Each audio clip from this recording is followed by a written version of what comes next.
welcome back to my channel.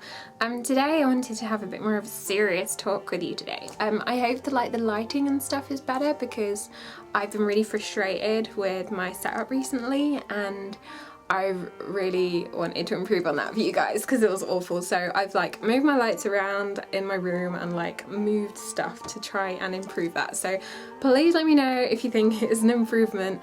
I was gonna get a stand-up lighty thing for Christmas, but then I ended up spending the money for that on another Lolita dress. So yeah, I just have to deal with the actual lights that I already have, and if they work fine then we'll just go with that, it's fine.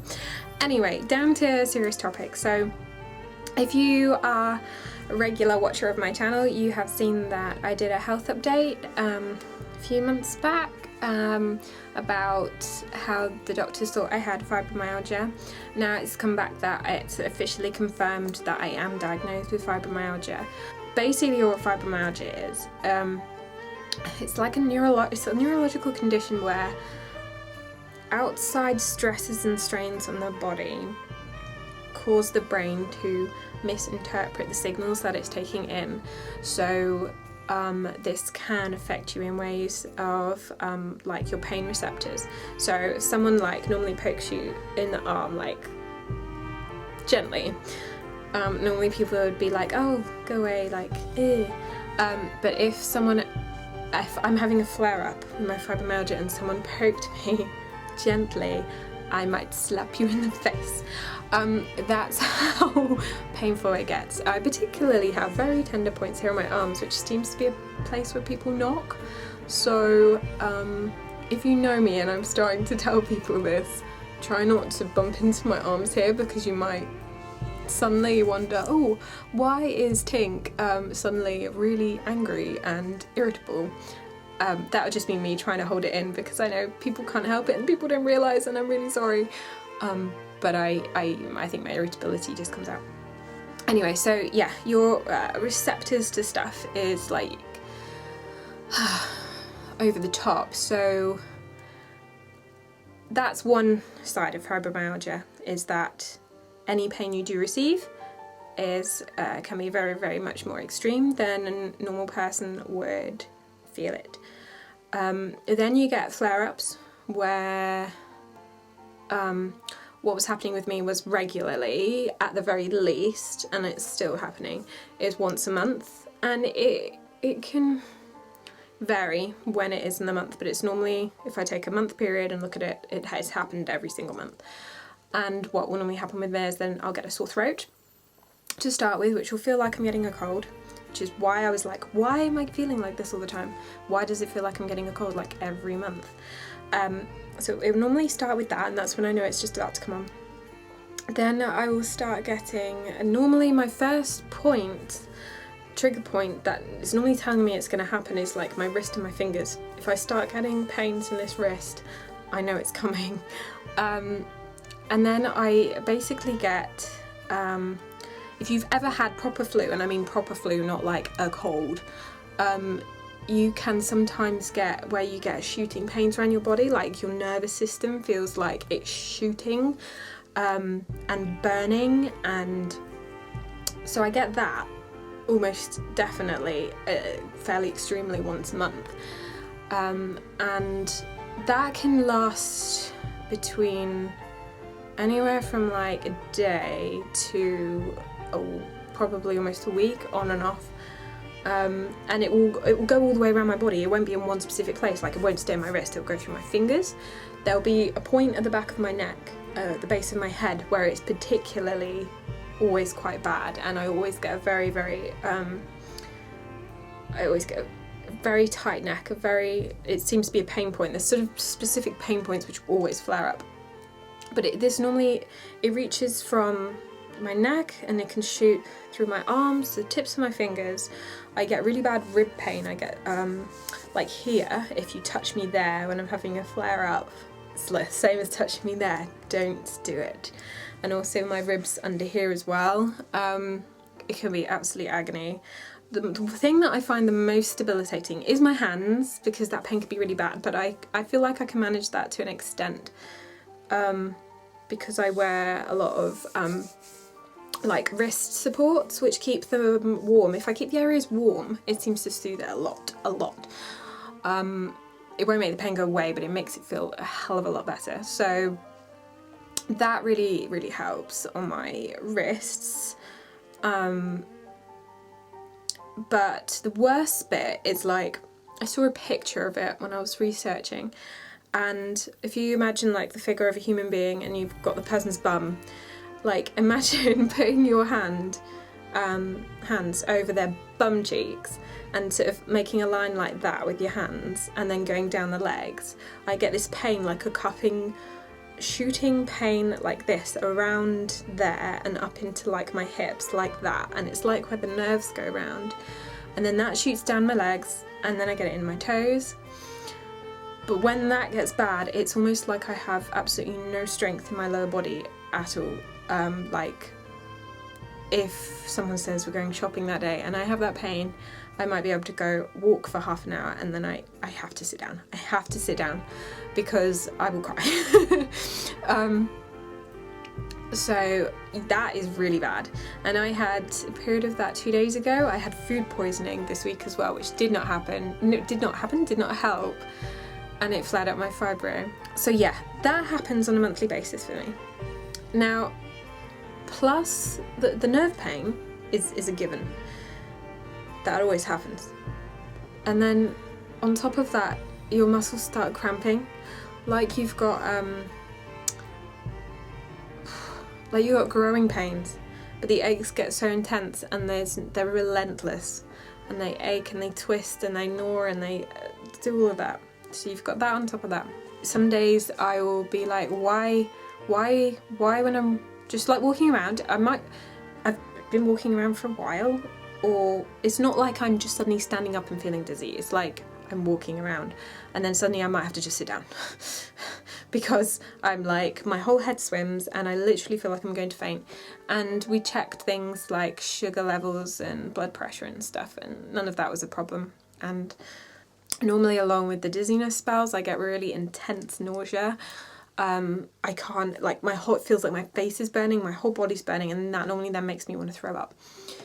But yeah, the nausea can be just relentless, and can come out of nowhere if I'm up moving around a lot or have to do something tricky like open some drawers and move some files and move some boxes and put stuff away. If I move around too quickly, I think it makes my brain go like, what are you doing? I have to process all this stuff that you're doing. I can't cope. Oh, I'm going to make you throw up. Which sounds really pathetic, but it's the reality of it. And it's really hard to deal with. But now that I am diagnosed, I'm definitely dealing with it better. I have taken some immediate immediate response. I've taken some immediate responses to accommodate it better. Doesn't mean it's getting any better. So the doctor basically said, there is nothing we can do for you. There is no cure for fibromyalgia. We will not give you any pain relief because the side effects can make you feel even worse.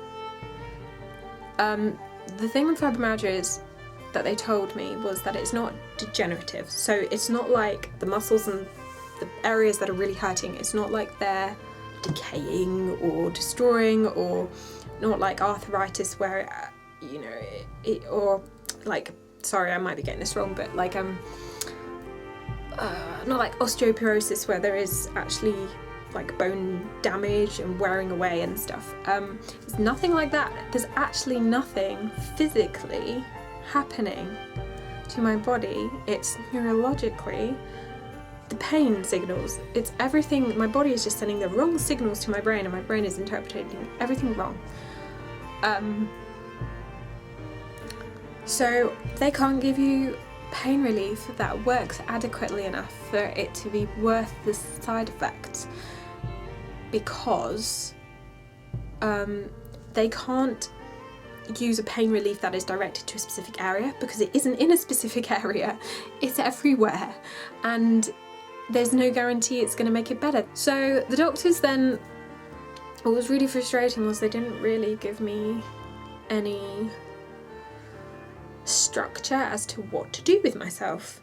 I asked them because I thought this was a good thing to ask.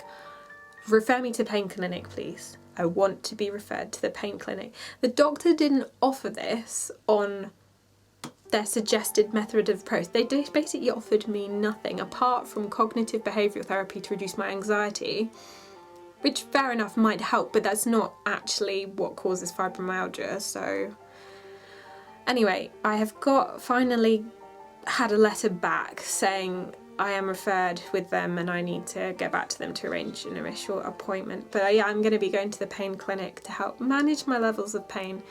So that's good, that at least that is kind of going in a good direction. They actually said the best thing for me to do is Tai Chi. I haven't started it yet, but I have been upping the amount of yoga I've been doing, and it does help when my back and stuff gets really tense, which can then, like, if my body is basically hurt in some way already, it can then trigger fibromyalgia because it's already kind of broken a bit, so then it will make the fibromyalgia worse. So yeah, when I have like a sore back or something, if I do yoga, it will loosen everything up, and I find yoga is like an almost immediate relief to back pain. I just absolutely love yoga. I think it's magical. My husband had the same experience when he had some serious back problems. He did yoga and it just disappeared. So yeah, I've been upping my yoga, but as soon as I have some kind of pain, I'll do some yoga. But yeah, they suggested Tai Chi, and they discharged me, and they basically said I need to restructure my life so that I can manage, so that I can manage the condition better, basically. So I immediately had a look at what I do, and I do a few different jobs because I am a music therapist and recently qualified a couple of years ago, so my clients have been building up. And on top of that, I was an activities coordinator for a care home. Now that I was doing about 20 hours a week, so that was considered my main job. I was getting paid pretty much minimum wage, but it was very physically and emotionally demanding. Now people would think as an activities coordinator, oh, you sit there and play chess, or you sit there and play games all day, or you do painting. It's a lot more strenuous than that. It was starting basically to make me feel like I was putting a lot of energy in, and it was getting frustrating. But I've always been I'm a therapist. I'm very understanding in these situations. I never get angry or anything like that. I work with it, and I'm very, very flexible, and I absolutely love doing that work. Absolutely love it. But it was getting physically and emotionally demanding, and I was finding that from that job specifically, as soon as I went home from that day, I was in pain. And it was triggering my fibro. And now whether it was, a lot of the time you're moving furniture around as well, because you're kind of helping residents, get from one place to the next, or setting things up for them to make the situation easier for them. And obviously you're at their beck and call, and you're always trying to help them the best you can. And it was physically very, very demanding and emotionally very demanding. And with talking with a doctor, they said that it was probably one of the worst environments to work in if you have fibromyalgia. They said specifically what type of job you do not want to do if you have fibromyalgia is to work in a nursery, because as well as the physical pains and stuff, something else that also triggers it is sound. Now if you're in a busy environment where there's a lot of sounds going on, your brain is then analysing all these different signals, trying to take it in, trying to figure them all out, and then that actually triggers fibromyalgia. Basically my brain cannot process lots of different signals all at the same time. It has to process things slowly. So imagine being in a childminding and all the children screaming and rushing around and basically the chaos. Yeah, not ideal situation. And care homes, depending on the situation at the time, can get like that. And just the noise level and the amount of people in one area, and it was just overwhelming my brain. So I didn't want to leave that job because I loved it, and I made some amazing connections with people, and it was a beautiful job, and I didn't want to leave, but I made the decision for my health that it was the best thing to do. So I literally worked my last day there this week. And in the meantime, once I had seen the doctor, been diagnosed, I asked to get my hours reduced because realising that was one of the things that was triggering it, I just had to. So I reduced my hours by half, reduced them to 10 hours a week, and in that time my fibro became a lot better, a hell of a lot better. I was still getting monthly triggers and monthly flare-ups, but they calmed down significantly, and they didn't go on for as long. I would still get them, and I was still missing work, and I'm still miss work occasionally.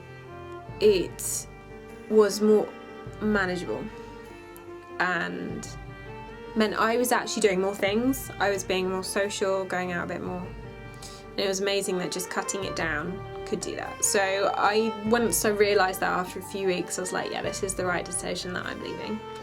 So what I'm doing instead is I have decided that a better approach for me, even though I love doing care support type work, and a lot of my music therapy is based around helping people to get the most out of their life, the best quality of life that they can, whether it's through improving and encouraging communication, or giving them a receptive music to relax, or helping their fine motor skills by using instruments. There's a whole wide variety of reasons why music therapy can help an individual with difficulties.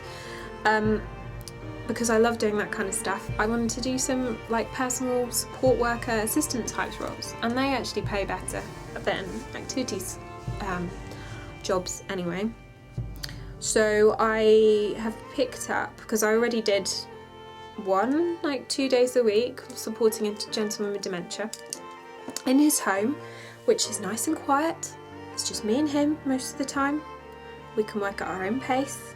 There isn't a million things or a million sounds going on. It's relaxed. We sit down, listen to some music, and I do his personal care. So I have picked up another client who has difficulties, and I'm starting with her next week, just for 6 hours a week, which is lovely. And I've also picked up another music therapy deal, a weekly deal, which is making a huge difference to what I'm being able to do, and it's actually really close to home, which is perfect. So I now have my music therapy stuff, and I have my support worker assistant role stuff, and that is it. And it's all calm, and the one-to-one support worker role, because I know it works with my gent with dementia, because I've had him for a long time, and I'd go home and I'd still feel fine and I wouldn't feel like I'm dying. I knew that was the type of work that I needed to do. I still want to help people, but I need to do it in a less chaotic environment, and working one-to-one is definitely, I think, the way to go with that. So I'm looking forward to my new work next week. And the good thing is that if I do feel in pain with these jobs, they're often a short amount of hours in one go. So like I'm doing 3 hours one day, 3 hours another day, and I can, if I'm feeling rubbish on that day, I can go home and I can lie down and I can actually recover. Whereas doing 20 hours a week in the care home on top of my other work that I was doing, you were there for like bigger stints of time, so I couldn't escape to rest, recuperate, and the more I can't rest, the worse it gets, and it's just like a cycle. I have to have regular breaks. I have to be able to sit down when I need to sit down, and these one-to-one roles are much more understanding and much more flexible and much more easygoing. My music therapy is just, you normally go in and see a client for an hour or so and come out, so that's perfect for me anyway. So here you go. Sorry it was a big long ramble, but that's my fibromyalgia diagnosis. I'm sure I've missed something about explaining the condition and how it affects me, but I want to do like every couple of months or something, like an update on my health for you guys, just so you know, and it also helps me to get it out of my system and talk about it and stuff. Yeah, things are looking more positive now. I think work change, massive help. Learning to rest, massive help. Actually being able to say, I have this condition, this is why I act in this way, massively helps, because then you don't have to keep going, oh, I feel like I'm pathetic or lazy, or it's the worst thing, feeling like you're lazy and that you can't do stuff. And because it's a condition where it's not physically obvious, it's so frustrating, because you can't, it's not like you've got a broken leg, that's obvious, you know. If you could physically see the pain that I experience on a regular basis, then you kind of wouldn't, to those who do, and I know there are people who do, you wouldn't look at me and say there's nothing wrong with her. Thank you for watching this little video on my health update. It means a lot that people watch this, and I hope that if you're watching this and you have fibromyalgia, or you're going through the diagnosis of it, that this helps you in some way, or that like my experiences can help you find some kind of level to be able to cope with it. Like I'm always gonna have bad days, like emotionally as well as physically, but I just feel like I'm at a better, stable place where I'm going to be able to manage stuff, and that's really important, because if you can psychologically manage it, then generally if you're in some better psychological place, you can physically manage things better. So stay strong, you can do it. My next health video, which I'm going to do soon, is the health benefits of cannabidiol. My next video is going to be all about that and my journey with that and whether it's helping or not. So stay tuned for that if you have fibromyalgia and you're considering taking it and you don't know what it is and you want more information. So yeah, that will be shortly, hopefully within the next couple of weeks, but bear with me. Thank you for watching, stay tuned, there'll be some more cute stuff on the way, I promise. I'm going to a Lolita meetup tomorrow, yay, can't wait. So I hope you're all staying cute, lovely and wonderful, and stay strong. That's the important thing. Love you so much. Thank you for coming back. Make sure you like, comment, subscribe if you want some more updates. I normally do a weekly video if you haven't subscribed already. So bye from now. Love from Tink.